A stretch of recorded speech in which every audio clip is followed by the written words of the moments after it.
So, how can we calculate ROI in digital marketing? Daniel?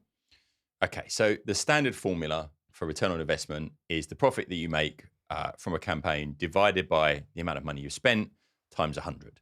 So pretty kind of standard formula. So, for e commerce, that'd be pretty easy. But what about other organizations? Yeah, so it's the e-commerce, it is easy because you can see how much money you made, you know how much money you've spent. So that's great. The thing is, most of us aren't e-commerce organizations, like the majority of organizations aren't. So if that's the case, you're then going through and saying, what is my desired outcome? Okay. So we might go, okay, lead generation. Well, if that's the case, I'm going to look at how many leads I've generated, but I then need to put an average value per lead. So I'll need to know how many of those leads actually converted into business. What was the value of that business? And then I can go through and I can work out average value per lead. And I could calculate it that kind of way. So, how can you calculate ROI when you're brand building?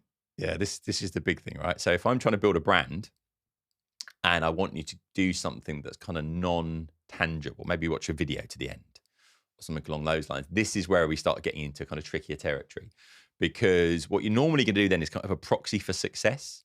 I think someone that watches that video to the end is more likely to do the thing I want them to do. I think that somebody that reads this article to the bottom is more likely to do the thing I want them to do. Now, the problem is you might be doing that because you want them to walk into a shop or a dealership, but you might be doing it because you want them to change their behavior.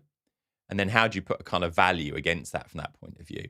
So you start getting into territory where you go, are we just arbitrarily putting a financial value on something? Or the other way of doing it is you kind of look at how much does it cost us in other channels to achieve this many people doing this thing?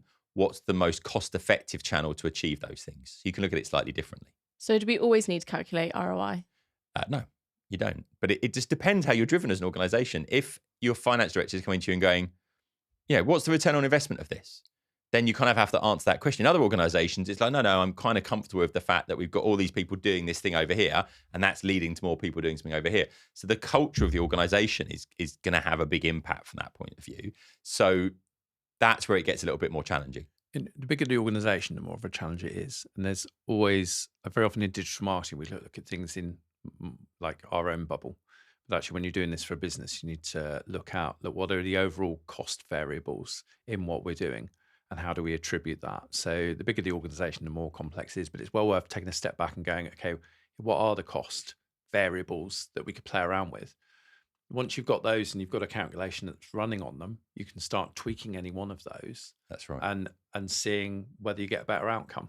Maybe we need to spend more on just general PR because actually when we do that, we see over a period that actually things improve rather than just being kind of really hoodwinked into just my own channel, just my own digital things. And I think that's why sometimes conversations with financial directors can be really helpful with this because they've got their fingers all over all of these different financial levers that happen to be run. You can work out a really good calculation that everybody can kind of rely on and move forward with. It's also worth thinking about the fact that we're trying to look at kind of numbers to measure things.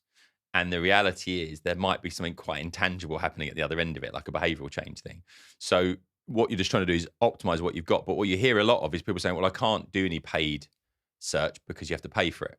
I can only do, but it's like you're still paying for the organic stuff because you're spending the time and effort creating the content and you've got a member of staff that you're paying for. So those are still costs.